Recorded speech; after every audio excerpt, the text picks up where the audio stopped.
बिस्मिल्लाहिर्रहमानिर्रहीम। मोहतरम नाज़रीन, अस्सलामु अलैकुम वरहमतुल्लाहि वबरकातुहू। उम्मीद है कि आप सब हज़रात खैरियत व आफ़ियत से होंगे। अल्लाह सबको खुशियों मसरतों भरी आफ़ियत वाली ज़िंदगी नसीब करे। अलवली मीडिया यूट्यूब चैनल के ख़ास प्रोग्राम आपके मसाइल और उनका हल में एक नए एपिसोड में आप सब हज़रात का इस्तकबाल है। इस प्रोग्राम में आपकी तरफ से पूछे जाने वाले सवालात के जवाब दिए जाते हैं, मुश्किलात का हल पेश किया जाता है, औराद व वज़ाइफ जो पूछे जाते हैं वो भी बयान किए जाते हैं। चलिए सवाल और जवाबात का सिलसिला शुरू करते हैं। सबसे पहला सवाल पूछा गया है कि हमारे दावत व तबलीग वाले साथी भाई जब बात शुरू करते हैं तो ये कहते हैं कि थोड़ी देर के लिए दीन के लिए गौर व फिक्र करना 60 या 70 साल की इबादत से अफजल है। ये हदीस है या किसी बुज़ुर्ग का कौल है? देखिए, जब किसी अमल पर किसी ख़ास अज्र मखसूस मिक़दार की बात की जाती है, जैसे कि आपने जो इबादत पेश की है उसमें है कि 60 या 70 साल की इबादत का अज्र व सवाब मिलता है, तो किसी भी अमल किसी भी काम पर किसी ख़ास मिक़दार और मखसूस और मुतय्यन अज्र व सवाब का ज़िक्र हो तो उसका इल्म, उसकी जानकारी हमें तभी होगी जब किसी हदीस से ये ख़ास मिक़दार साबित हो। जब आपकी पेश करदा इस बात को हम अहादीस के ज़ख़ीरे में ढूंढते तलाश करते हैं तो एक हदीस मिलती है, यानी हदीस के नाम से एक इबादत मिलती है कि फ़िक्र साअतिन खैरुम मिन इबादती 60 सना। थोड़ी देर के लिए गौर व फिक्र करना ये 60 साल की इबादत से अफजल है। लेकिन जो मुहक्किकीन उलमा हैं, हदीस के माहिरीन हैं, उन्होंने इस इबारत को जिसको हदीस बनाकर पेश किया जाता है इसके बारे में कहा कि ये सख्त ज़ईफ़ है, बल्कि मौजू तक करार दिया है, यानी मन घड़त है। लिहाजा इस इबारत को, इस जुमले को हदीस बनाकर पेश करना या इसको अल्लाह के नबी सल्लल्लाहु अलैहि वसल्लम से जोड़ना और आपकी तरफ निस्बत करना ये दुरुस्त नहीं है, ये हदीस नहीं है, ये मन घड़त बात है। अलबत्ता ये बात जहन में रहे और ये बात याद रहे कि दीन के लिए थोड़ी देर गौर व फिक्र करना ये बड़े अजर व सवाब का काम है, अल्लाह के यहाँ उसकी बड़ी अहमियत है। और दीन के लिए जिस कदर फ़िक्रमंदी होगी, जिस कदर जज्बा होगा, जिस कदर मेहनत होगी और फिर जिस कदर इखलास होगा, अजर व सवाब भी उसी एतबार से अल्लाह के यहाँ बढ़ता चला जाएगा। लेकिन उसके लिए कोई ख़ास मिक़दार 60 या 70 साल की इबादत का सवाब ये किसी हदीस से साबित नहीं है।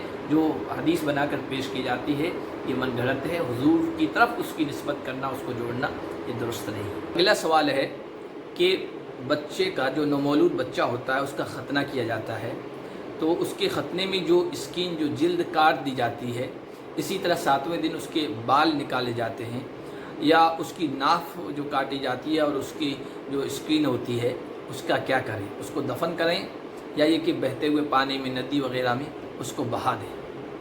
देखिए, इंसान की इज़्ज़त, तकरीम और इकराम का तकाज़ा ये है कि इंसान के जो आज़ा हैं, नाखून हैं, बाल हैं या उसके जिस्म के दूसरे आज़ा हैं, वो अलग हो जाएं तो उनको दफन कर दिया जाए, खड्डा खोद कर उसमें डाल देना चाहिए। ये इंसान की इज़्ज़त और तकरीम का तकाज़ा ही है।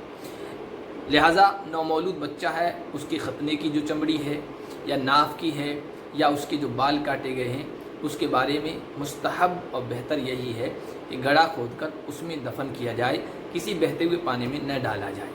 मुअजम कबीर तबरानी की गालिबन रिवायत है कि अन्न नबी सल्लल्लाहु अलैहि वसल्लम काना यामुरु बिदफ़न अश-शअरी वल अस्फ़ार। अल्लाह के नबी सल्लल्लाहु अलैहि वसल्लम बालों और नाखूनों को दफन करने का हुक्म दिया करते थे। तो इस तरह के जिस्म के जो आज़ा हैं, कट गए हैं, काट दिए गए हैं, अलग कर दिए गए, उनको दफन करना चाहिए। ये इंसानी इज़्ज़त का तकाज़ा है। सवाल ये पूछा गया है कि मय्यत को गुस्ल देने के बाद बोसा दे सकते हैं या नहीं? बहुत सारे लोग बोसा देते हैं, तो ये हदीस से साबित है, जायज़ है या नहीं? देखिए, किसी इंसान के इंतकाल के बाद उसकी मय्यत को बोसा देना सही अहादीस से साबित है, चाहे बोसा देने वाले उस मय्यत के करीबी रिश्तेदार हो या दूर हो। इसलिए अगर मर्दाना मैयत है तो मर्द उसको बोसा दे सकते हैं, उनके लिए जायज़ है। اور اگر زنانہ میت ہے، عورت کی میت ہے، تو عورتیں چاہے رشتہ دار ہو یا دور کی ہو، محبت اور عقیدت میں اس کو بوسہ دے سکتی ہیں، احادیث سے ثابت ہے، چاہے غسل سے پہلے دیں یا غسل اور کفن پہنانے کے بعد دیں۔ حدیث شریف میں آتا ہے کہ حضرت عثمان ابن مظعون رضی اللہ تعالیٰ عنہ کا جب انتقال ہوا تو انتقال کے فوراً بعد غسل سے پہلے اللہ کے نبی صلی اللہ علیہ وسلم نے ان کو بوسہ دیا تھا۔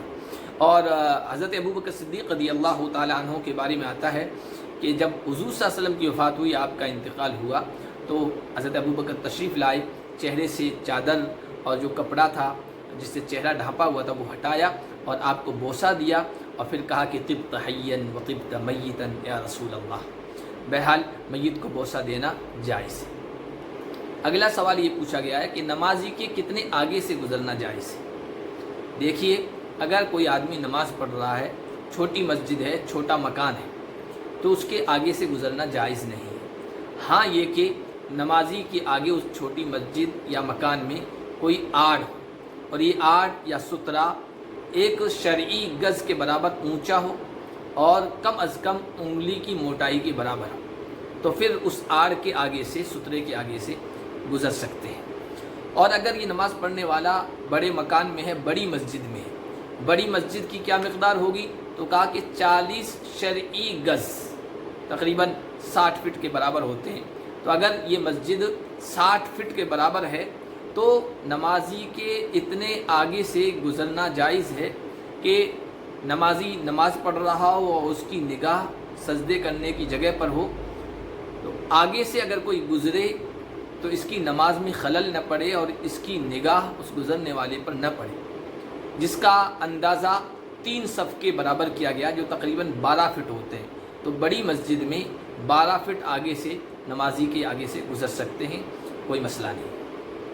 اگلا سوال یہ پوچھا گیا ہے کہ اگر کوئی آدمی 4 رکعت والی نماز پڑھ رہا تھا یا پڑھا رہا تھا اور اس نے آخری قاعدہ نہیں کیا اور بھولے سے 5ویں رکعت کے لیے کھڑا ہو گیا، 5ویں رکعت بھی پڑھ لی اور اس پر سلام پھیر دیا، نماز سے نکل گیا۔ نماز کے بعد کسی نے یاد دلایا کہ 5 رکعت نماز ہوئی ہے، تو اب نماز ہوئی یا نہیں؟ دیکھیے، آخری قاعدہ بھی نہیں کیا ہے اور پھر 5 رکعت پر سلام پھیر دیا ہے، اور آپ کے سوال سے اندازہ ہو رہا ہے کہ بات چیت بھی ہو گئی ہے، دنیاوی کلام بھی ہو گیا ہے، سبحان اللہ یا اللہ اکبر کے ذریعے سے تنبیہ نہیں کی ہے، یاد نہیں دلایا گیا ہے، تو اب تو نماز نہیں ہوئی، نماز دوبارہ پڑھنی پڑے گی۔ اگر آپ کا بھی کوئی مسئلہ ہے، کچھ سوال پوچھنا چاہتے ہیں، کسی مشکل کا حل چاہتے ہیں، کوئی ورد، وظیفہ اور دعا کے طلبگار ہیں وہ چاہتے ہیں، تو آپ ہمارے کمنٹ باکس میں اپنا سوال لکھیے، انشاءاللہ اس کا جواب دیا جائے گا، مشکل کا حل قرآن اور حدیث کی روشنی میں پیش کیا جائے گا۔ السلام علیکم ورحمۃ اللہ وبرکاتہ۔